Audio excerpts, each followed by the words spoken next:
Jednou jsme jeli tramvají a ta byla narvaná šíleným způsobem v létě a někdo, nevím, jestli jsem to já nebo nějaký kamarád, říkal, dneska by to šlo.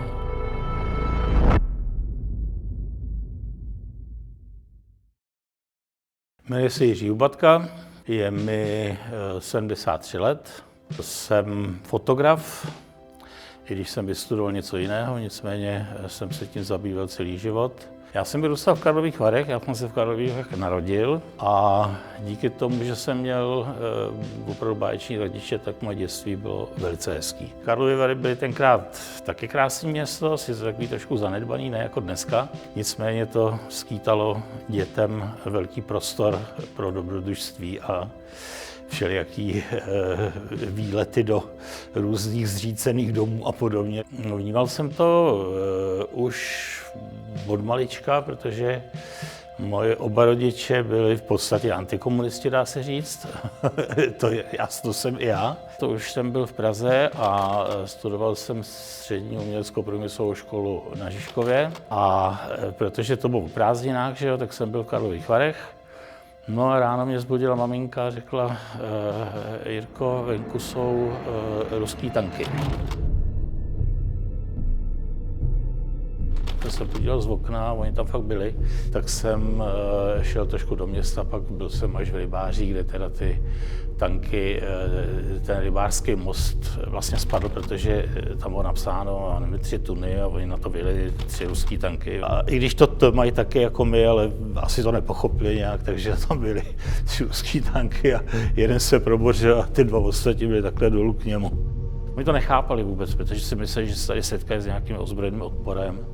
Se nestalo, lidi s těma jenom diskutovali, povídali se s těma, tak oni to byli vykulený. Já jsem si užil opravdu fantastickou školu. Tenkrát se stalo to, že oni vyhodili poměrně dost lidí po tom 68.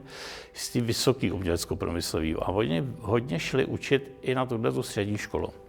Takže my jsme měli báječní pedagogy a byla tam úplně neskutečně skvělá atmosféra. My jsme češtináři jsme říkali paní, my jsme jí neříkali soudružko. My jsme tam ani neříkali těm lidem soudruhu, oni to ani nevyžadovali, protože to byli normální lidi. Jo. Tam měl člověk pocit, že je doma.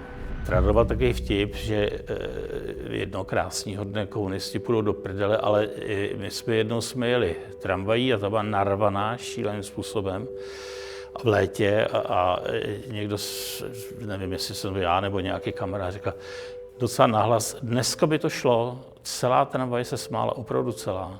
Čímž neříkám, že bylo dobrý, protože omezený byl každý tím.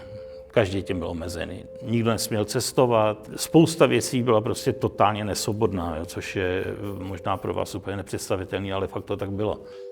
Můj bratr totiž odešel do Německa v roce 68, jo, a ten je starší o 6 let než já. To už byl flek na mém posudku, že jo, protože díky tomu jsem se taky nedostal na vysokou. Já jsem dělal zkoušky na uměleckou průmyslovou školu na architekturu. No a ty jsem sice udělal talentovky, všechno, já jsem se pak dověděl od člověka, bývalého spolužáka, že jsem měl druhý nejlepší talentovky v toho ročníku z těch talentovek. No ale díky tomu, že bratr byl v Německu, jsem neměl šance. No. Jak jste na to reagoval, když jste se tohle dozvěděl? No, nemůžete nic dělat, to rozhodují lidi, kteří to neovlivníte. No. To byl další problém. Ten režim znamená to, že rozhodují lidi, kteří by rozhodovat de facto neměli.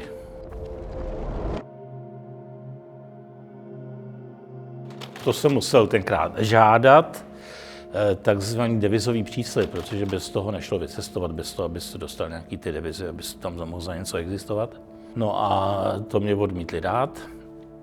A když se zeptal u toho okýnka, že jo, kde to bylo tenkrát Bartolomějský v Praze, proč, tak není v zájmu státu, abyste vycestoval. No, já jsem to chystal docela dlouho a vlastně mě bylo 27 let, když jsem odjížděl. Už jsem měl ženu a dítě. Odjížděl jsem 25. května a já jsem dostal, to tenkrát existovala firma, která se jmenovala Autoturist. že vlastně člověk jel vlastním autem, dostal ten devizový příslib. Tam jsem měl zaplacený hotel nějaký, jo?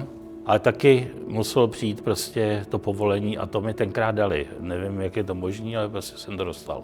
A měl jsem poměrně velký štěstí, protože ten rok 81, když já jsem odcházel, tak to bylo tak, že do toho 1. června de facto dostali ty lidi, kteří vycestovali, to povolení vycestovat do toho zeleného pasu, to byl takový zelený pas, a bylo tam napsáno, tento dokument platí pro všechny země světa.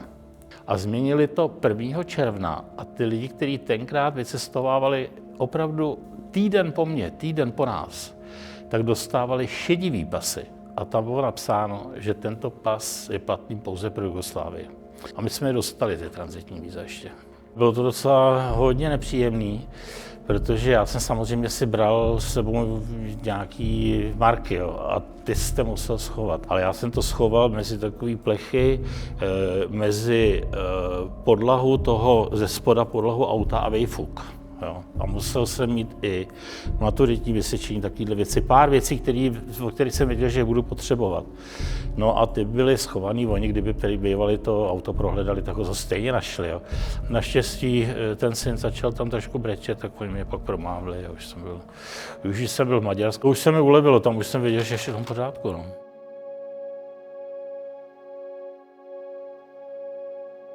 Dávejte si pozor na toho, kdo vám bere svobodu. Dávejte si na to sakra pozor, je to hrozně důležitý.